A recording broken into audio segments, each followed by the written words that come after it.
যে কোনো ধরনের সহিংসতা এড়াতে যে পুলিশের এই যে তোড়জোড় আপনারা দেখতে পাচ্ছেন, তারা কিন্তু পুরো ঢাকা শহরে কিন্তু তারা তাদের যে নিরাপত্তা বেষ্টনী, সেই নিরাপত্তা বেষ্টনী দিয়েছে এবং সবথেকে বেশি নিরাপত্তা গ্রহণ করা হয়েছে গুরুত্বপূর্ণ যেসব পয়েন্টগুলোতে আসলে সংঘর্ষ হওয়ার সম্ভাবনা রয়েছে। পল্টন প্রেস ক্লাব, ঢাকা বিশ্ববিদ্যালয়, শাহবাগ সহ রাজধানী ঢাকার বিভিন্ন গুরুত্বপূর্ণ পয়েন্টে কিন্তু তাদের উপস্থিতি, অনেক বেশি উপস্থিতি কিন্তু আমরা লক্ষ্য করছি। দর্শক, এই মুহূর্তে সরাসরি যুক্ত আছি জাতীয় প্রেস ক্লাবের সামনে থেকে। আপনারা দেখতে পাচ্ছেন পুরো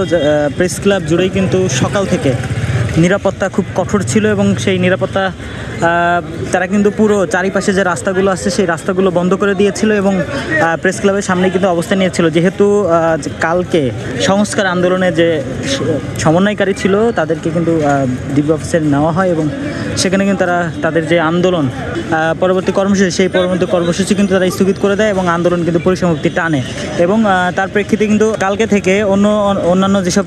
শিক্ষার্থীরা বা যারা সহ সমন্বয়ক হিসেবে যারা ছিল তারা কিন্তু বিভিন্নভাবে কিন্তু গণমাধ্যম বা বিভিন্নভাবে তারা প্রেস রিলিজ দিয়েছিল যে তারা আজকে 11টা থেকে কিন্তু তাদের বিক্ষোভ কর্মসূচি পালন করবে এবং যারা এই কোটা সংস্কার আন্দোলনে মারা গিয়েছে তাদের স্মরণে কিন্তু বিক্ষোভ কর্মসূচি পালন করবে। পরবর্তীতে যে 8 দফা দেওয়া হয়, সেই 8 দফা পূরণ না হওয়া পর্যন্ত তারা রাজপথে থাকবে, সেই কর্মসূচি কিন্তু দিয়েছিল সাধারণ শিক্ষার্থীরা। এবং আমরা একটু জানিয়ে রাখতে চাই, ইতিমধ্যে কিন্তু পল্টন থেকে 4 জন এবং সায়েন্স ল্যাব থেকে 16 জনকে গ্রেফতার করেছে পুলিশ। আন্দোলন শুরু করেছিল এবং খণ্ড খণ্ড মিছিল নিয়ে কিন্তু তারা কিন্তু বিভিন্ন যে পয়েন্ট, গুরুত্বপূর্ণ পয়েন্টে কিন্তু তারা জড়ো হচ্ছিল এবং সেখান থেকে কিন্তু পুলিশ পেছন থেকে ধাওয়া দিয়ে তাদেরকে ছত্রভঙ্গ করে এবং সায়েন্স ল্যাব থেকে 16 জনকে গ্রেফতার করে এবং পল্টন মোড় থেকে কিন্তু 4 জনকে গ্রেফতার করে এবং পুরো প্রেস ক্লাব এরিয়া, ঢাকা বিশ্ববিদ্যালয় সহ গুরুত্বপূর্ণ যে পয়েন্টগুলো আছে যেখান থেকে সহিংসতা ছড়াতে পারে বলে মনে করছে পুলিশ, সেই সব জায়গায় কিন্তু এখন কঠোর নিরাপত্তা বেষ্টনীতে রেখেছে পুলিশ। এবং আমরা একটি জিনিস জানিয়ে রাখতেছি, সেটি হচ্ছে যে গত কয়েকদিন আর্মির উপস্থিতি থাকলেও আজকে কিন্তু প্রেস ক্লাব এরিয়াতে আমরা কোনো আর্মি বা বিজিবি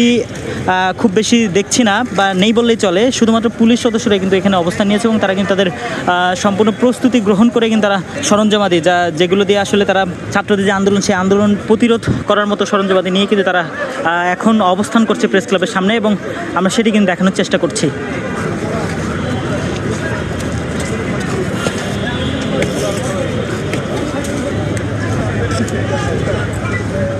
কোনো ধরনের যানবাহন, কোনো ধরনের রিক্সা, কোনো ধরনের মোটর সাইকেল কিন্তু এই এরিয়াতে প্রবেশ করতে দেওয়া হচ্ছে না। খুব বেশি প্রয়োজন ছাড়া, যারা পর্যাপ্ত কারণ দেখাতে পারছে তারা ছাড়া কিন্তু এই এরিয়াতে কিন্তু কাউকে ঢুকতে দেওয়া হচ্ছে না, সেই বিষয়টি কিন্তু দেখানোর চেষ্টা করছে আপনাদেরকে। আজকে কিন্তু সারা দেশে একযোগে আন্দোলনের ডাক দিয়েছিল কোটা সংস্কার আন্দোলনের শিক্ষার্থীরা আছে, তারা কিন্তু ডাক দিয়েছিল। তাদের ডাকের যে কারণটি ছিল সেটি হচ্ছে যে কালকে রাত্রে কিন্তু ডিবি অফিসে ডিবি প্রধান হারুন রশিদের সঙ্গে কিন্তু তারা একটি বৈঠক করে এবং সেই বৈঠকের পরবর্তীতে কিন্তু আমরা দেখতে পাই তারা কিন্তু সেখানে তাদের সকল কর্মসূচি কিন্তু তারা বাতিল, এমন একটি তারা যে বিজ্ঞপ্তি সেটি প্রকাশ করে এবং সমস্ত কর্মসূচি বাতিল করে তারা কিন্তু তাদের যে আন্দোলন, সেই আন্দোলনের কিন্তু ইতি টেনেছে। তার পরিপ্রেক্ষিতে কিন্তু সারা দেশের শিক্ষার্থী যারা আছে তারা কিন্তু ফুঁসে উঠেছে এবং তারা কিন্তু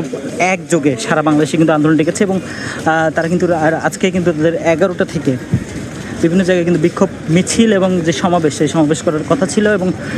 বিভিন্ন জায়গায় তারা জড়ো হওয়ার চেষ্টাও চালিয়েছিল, কিন্তু পুলিশের বাধার মুখে তারা কিন্তু কোনো জায়গায় জড়ো হতে পারেনি। এবং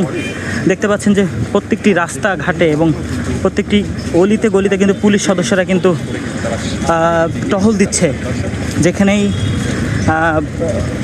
একত্রিত হচ্ছে শিক্ষার্থীরা সেখানে কিন্তু তারা ছত্রভঙ্গ করে দিচ্ছে তাদেরকে।